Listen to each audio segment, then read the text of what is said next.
प्रभु की स्तुति हो। मेरे प्रियो, आज मैं आपको बाइबल में से एस्तेर की कहानी संक्षिप्त में सुनाने जा रही हूँ। एस्तेर ने अपने साहस और परमेश्वर की दया से अपनी यहूदी जाति को पूरी तरह से नष्ट होने से बचा लिया था। सूसन नामक राजगढ़ में राजा क्षयर्ष राज्य करता था। उसकी रानी का नाम वस्ती था। उसका राज्य हिंदुस्तान से लेकर कूश देश तक फैला था। वह फारस का सम्राट था।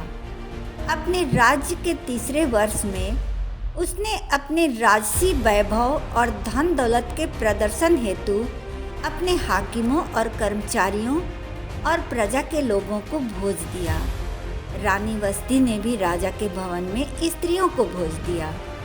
भोज के अंतिम दिन राजा ने दाख मधु के नशे में चूर अपने सेवकों को आदेश दिया कि रानी वस्ती को श्रृंगार सहित राजमुकुट धारण करा के दरबार में लाओ, जिससे देश देश के हाकिमों पर उसकी सुंदरता प्रकट हो जाए। परंतु रानी वस्ती ने अपनी इस प्रदर्शनी से साफ इनकार कर दिया।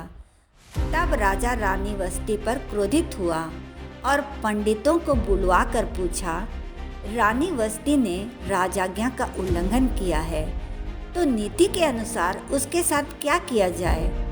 तब ममुकान ने उत्तर दिया, रानी वस्ती के इस अनुचित काम की चर्चा सब स्त्रियों में होगी कि राजा क्षयर्ष ने रानी वस्ती को बुलवाया पर वह नहीं आई।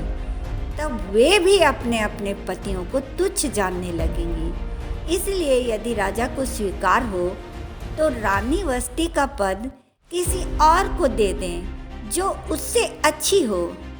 राजा को यह बात पसंद आई।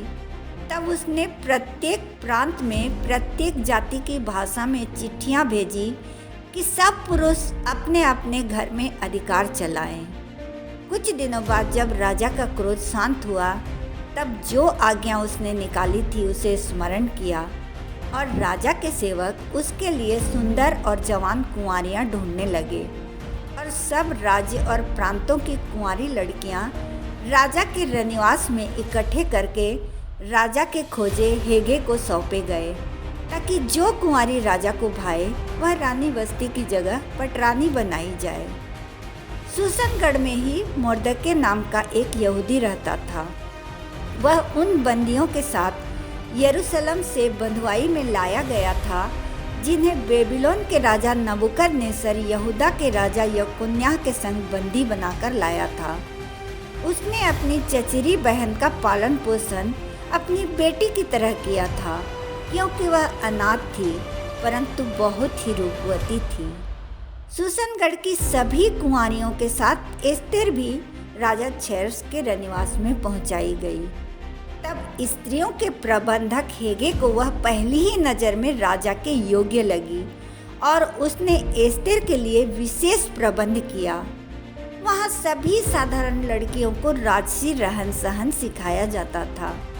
मोर्दके प्रतिदिन रनिवास के आंगन में एस्तेर का हाल जानने के लिए टहलता रहता था और उसने एस्तेर को हिदायत दी थी कि अपनी जाति किसी को ना बताए, क्योंकि फारसी यहूदियों से घृणा करते थे। 6 महीने के बाद एस्तेर की राजा के सामने जाने की पारी आई और राजा ने एस्तेर को सभी कुंवारियों से ज़्यादा पसंद और ज़्यादा प्रेम किया और उसके सिर पर राजमुकुट रखा और उसे रानी वस्ती की जगह पटरानी बनाया। इस तरह एक यहूदी कन्या फारस के सम्राट की पटरानी बनी, जो विश्व के 127 प्रांतों पर राज्य करता था। उन दिनों मोर्दके राजभवन के फाटक में बैठा करता था। तब उसे राजा के विरुद्ध षड्यंत्र का पता चला। राजा के द्वारपाल किसी बात पर उससे नाराज होकर उसे घात करने की योजना बना रहे थे।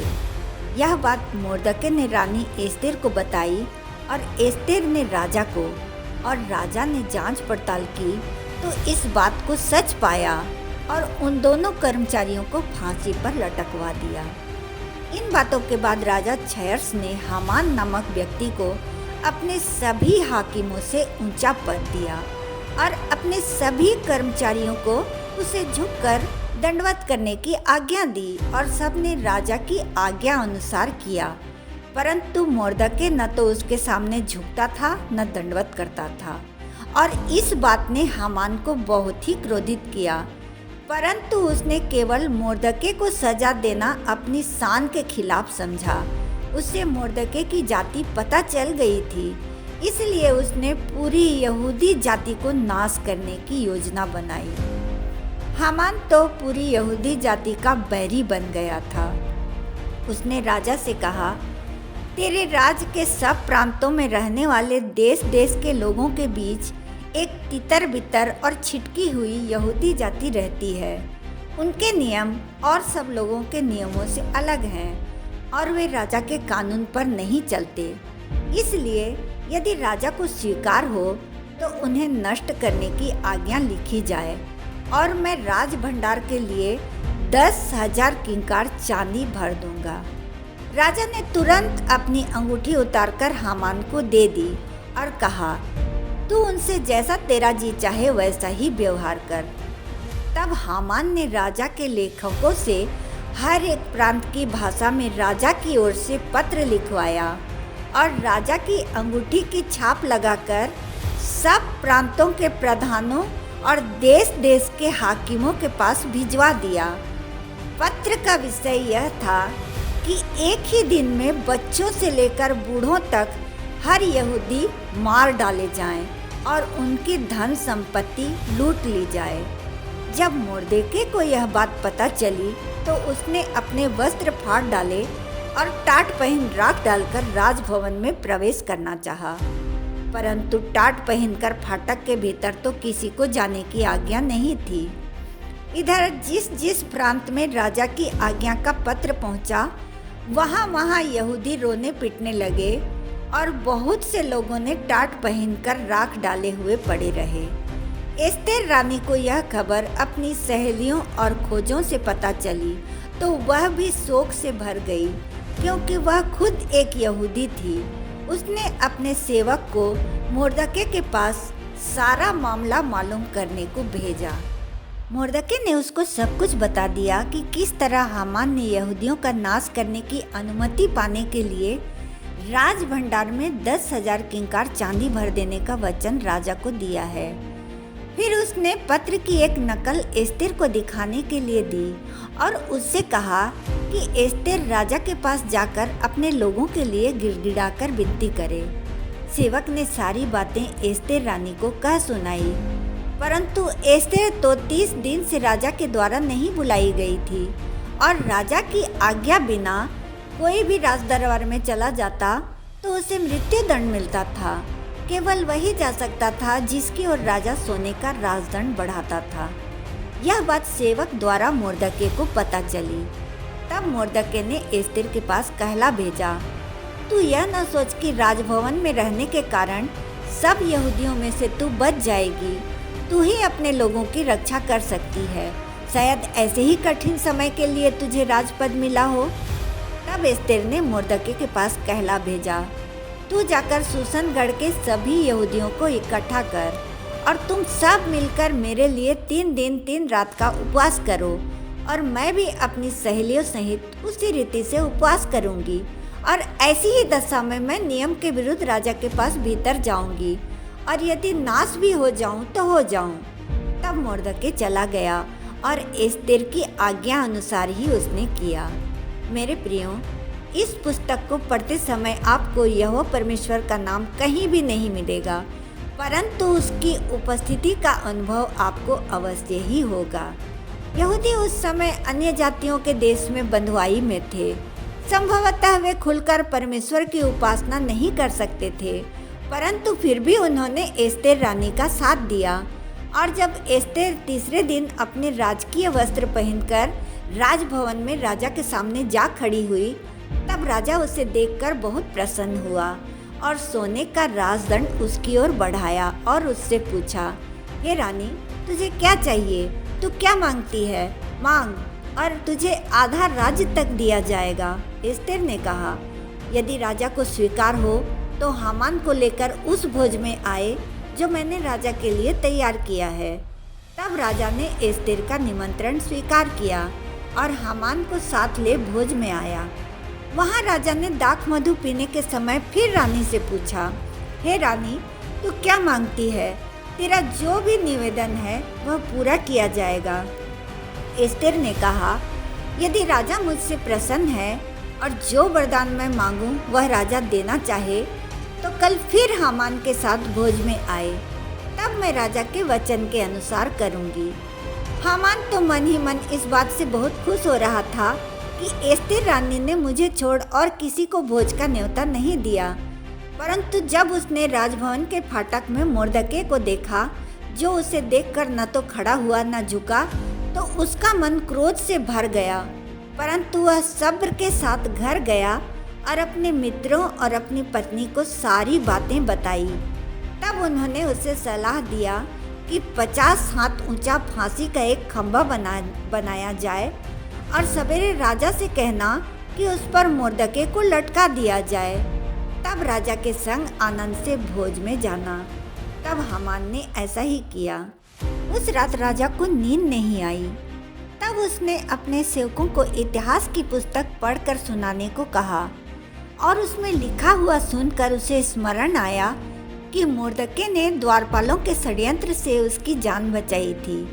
और जब राजा को पता चला कि इसके बदले मोर्दके की कुछ भी बड़ाई नहीं की गई थी, तब उसने हामान के द्वारा ही मोर्दके की बड़ी प्रतिष्ठा कराई।